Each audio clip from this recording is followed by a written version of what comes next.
This video is about how the Church of Scientology, using its FSM field staff member Joanne Watson, basically committed fraud, knowingly committed fraud, and drove my mother into bankruptcy. This is Joanne Watson here on her service completion awards.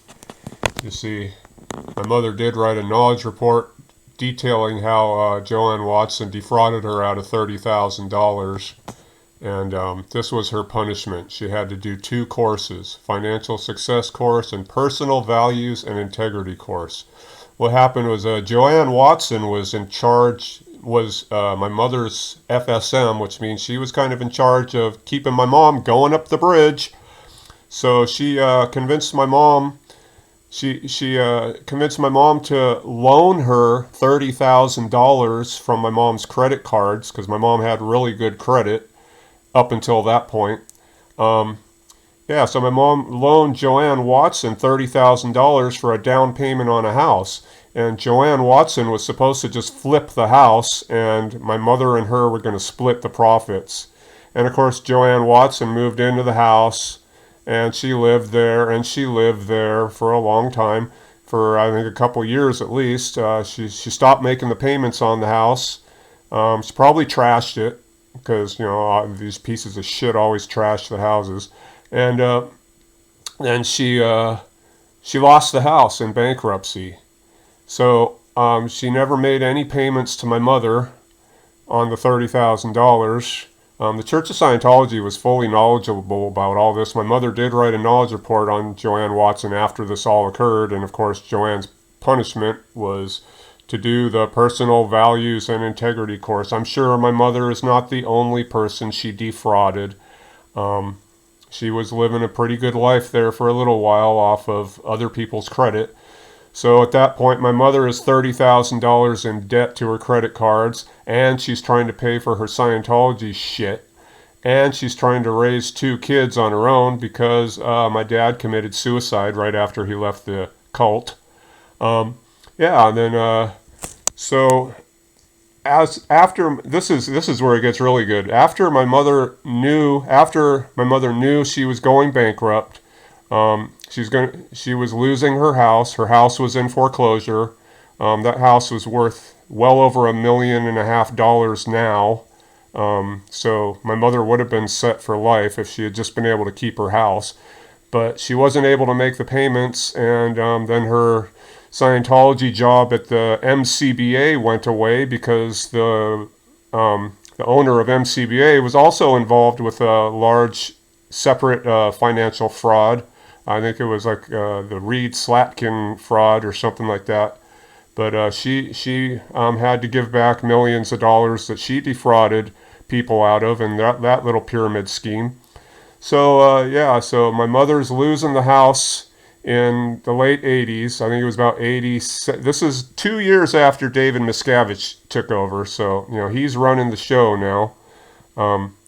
Late 80s. And so my mom starts getting these letters, and her new FSM or whoever her contact in the church was after her ARC break with Joanne Watson convinced her that if you're going to declare bankruptcy, you might as well just max out all your credit cards before you do that, and pay for your bridge, pay for your OT levels, and buy these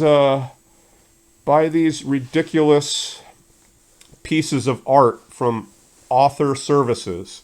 And we'll take a look here at this is a letter they sent my mother. These fucking idiots couldn't even spell her name right. But they sure got her credit card number right. So it says, "Dear Kathy, enclosed is a receipt for your purchase of the 2 Moonriders by Frank Frazetta. I have also included your credit card receipt. I am enclosing a catalog for you so you can just look through it and see what other items you would be interested in. Let me know which ones most appeal to you. Sincerely, Fran Harris, Director of Special Properties, ASI, whatever the heck that is." So here's the credit card receipt. Yeah, they couldn't spell my mom's name right. I guess the date on that is 1988. She lost her house about a year later. One of these prints they were $2,500 each. For some reason, they convinced her to buy two. I guess they're different prints. Yeah, you can find them on eBay now. This is, how many years later? You can find them on eBay now for about $300. We haven't tried to sell them yet, so they got all these L. Ron Hubbard collector editions. Where's the other letter? There was a good one. Talked about how what an awesome investment these things were. There it is. Dear collector, we are pleased to introduce our new line of fine collector's edition prints inspired by the best-selling novel of L. Ron Hubbard. As you will see in the enclosed folder, these new limited editions are absolutely stunning. They're the most hideous shit I've ever seen. Unlike ordinary prints, these have been reproduced on archival paper, specifically created to last for centuries. Here's the good part. Each edition is limited to 500 beautiful framed prints, each one individually signed and numbered by the artist. L. Ron Hubbard novels and short stories, blah blah, woof woof. Remember, okay, let's see. There's the good part. In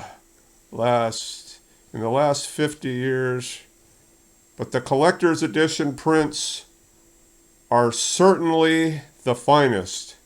They promise to be an excellent investment, as well as a unique gift idea. But whatever you buy them for yourself as a special gift, they will be treasures that can be cherished and displayed for many years to come. And of course, then they want her to buy more. Remember, these prints are limited, and they will sell out quickly. So, yeah, author services, cocksuckers. So, yeah, let me go on the internet here and see how much they're worth today. You can see some of these other ones. Frank Frazetta's autograph prints, they're $4.99, $200, $2.99, $3.82, $1.99. These people paid thousands of dollars for this crap. $125, $2.99, $3.50, and it doesn't look like they're selling too well because I always see them on the internet. They didn't make many of them. Yeah, so that's how they scammed my mom. Ruined her credit. She lost her house. She lost her retirement savings. She lost everything. She ended up working for David Morris for almost minimum wage for, almost probably 15 years, I think. No, about a decade she worked for David Morris, just driving around doing insurance claims and whatever else they were into. But, yeah, that's how they scammed my mom. Oh, I guess I should record first.